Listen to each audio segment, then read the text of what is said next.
Quand on a une série statistique à analyser, une des étapes importantes, c'est d'effectuer des mesures sur la variable, donc des mesures statistiques. On va voir quelles mesures statistiques on peut effectuer sur une variable qualitative à l'aide d'Excel. Donc ici, j'ai un exemple avec deux variables qualitatives, c'est les deux que je vais traiter. Ici, on a un niveau de satisfaction, donc ça correspond à une variable qualitative à échelle ordinale. Et ici, on a un programme d'étude. Alors ici, on a une variable qualitative, mais qui est plutôt à échelle nominale. Juste avant qu'on débute, peut-être noter que si on va dans le ruban formule, dans le gestionnaire de noms, on voit ici que pour chacune de mes séries statistiques ou chacune de mes variables, on a créé une étiquette, dans le fond un nom, afin d'y faire référence. Et échantillon, c'est dans le fond l'ensemble de toutes mes séries statistiques regroupées ensemble. Donc, on va venir ici, là, donc on a des feuilles, je vais juste me déplacer parce que j'ai une feuille qui s'appelle qualitative. Et ici, on a précédemment fait des tableaux croisés dynamiques et on a aussi fait des tableaux statiques, des tableaux de dépouillement. Alors ici, on a notre premier tableau pour ma variable qualitative à échelle ordinale et ici, on a le programme d'étude. Alors, c'est la variable qualitative à échelle nominale. Dans le cas de variable qualitative, il y a deux mesures qu'on peut prendre. C'est le mode dans les deux cas et parfois la médiane dans le cas d'une variable qualitative à échelle ordinale. Alors, on va marquer peut-être ici le mode et la médiane. Et puis, je vais faire la même chose ici pour la variable qualitative à échelle nominale. En fait, je vais juste marquer le mode parce que c'est le seul qu'on peut calculer, la seule mesure de tendance centrale qu'on peut calculer.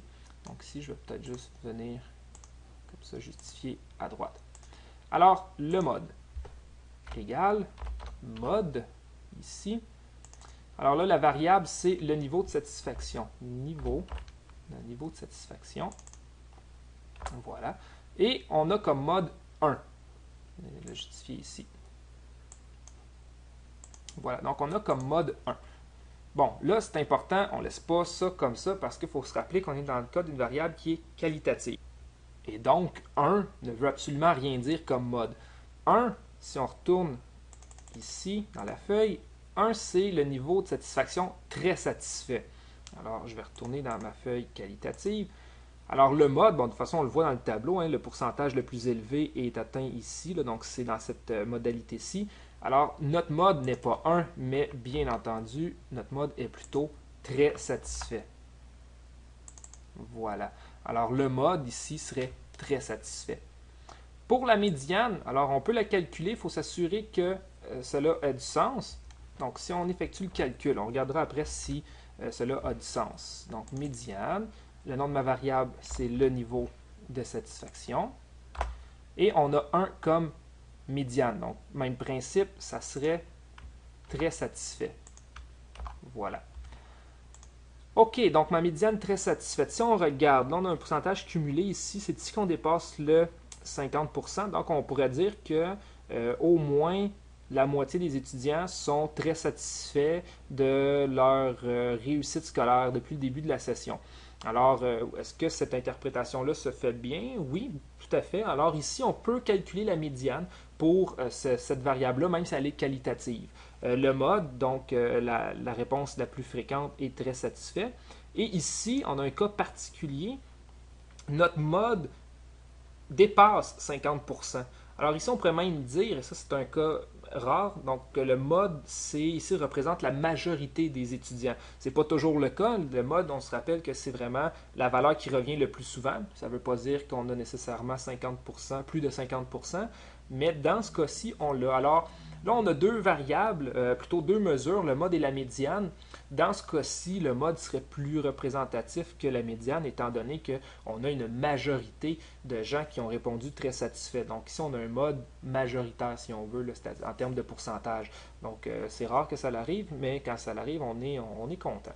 Alors, on a ici nos deux mesures statistiques. Donc, vraiment faire attention, dans le cas d'une variable qualitative, de ne pas laisser les valeurs. Hein, ces valeurs-là n'ont aucun sens. Toujours faire référence au terme ou à la modalité auquel fait référence les valeurs. Donc, si on passe à la variable qualitative à échelle nominale, la seule mesure de tendance centrale que je peux calculer, c'est le mode. Alors, on y va ici. Et ici, c'est le programme d'études, ma variable. Alors, programme d'études. Voilà. Alors, le mode est 2. Donc, qu'est-ce que c'est qu'un mode de 2? On va venir dans la feuille. Pour le programme d'études, c'est sciences humaines qui est associé à la valeur 2. Alors, je reviens ici. Donc, mon mode, bien entendu, n'est pas 2, mais est plutôt sciences humaines. Alors, je vais venir le copier. Je vais venir le coller ici. Voilà. Et voilà. Donc, dans ce cas-ci, ça serait... Bon, et on voit même ici, on a une majorité, on dépasse le 50%. Donc, on est chanceux avec nos modes dans cet exemple. Donc, ici, on pourrait dire que le programme d'études, dans le fond, qui revient le plus souvent, c'est sciences humaines avec 62 ou environ 62% des étudiants. Et c'est même une majorité des étudiants. Donc, la majorité des étudiants dans mon échantillon est inscrit en sciences humaines. Alors voilà pour les mesures statistiques pour des variables qualitatives. Bien entendu, c'est beaucoup plus rudimentaire que quand on est en présence de variables quantitatives, mais c'est le propre des variables qualitatives.